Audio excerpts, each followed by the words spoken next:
Ni. Gaya. Okay. Cuba kau rate 1 per 10.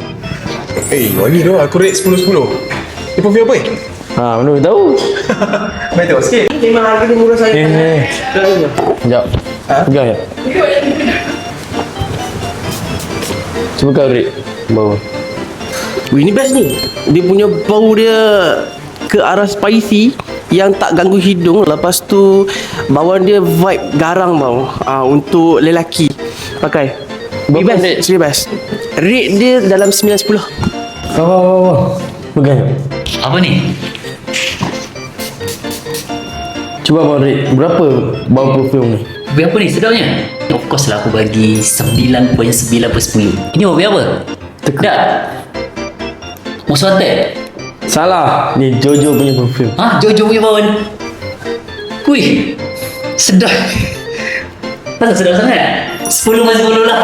Wait. Cuba pegang. Ni pun apa? Cuba kau pegang ya. Kau bau. Kau rate berapa? Banyak wangi. Ni perfume apa? Teka. Dia ada fresh. Dia macam most wanted. Ni perfume Jojo Betul. wangi lah. Oh, inilah bau dia. Wangi. Berapa? Jojo signature. Kalau macam ni lah 10 per 10. 10 per 10 per 10. Dah kat sambung edit.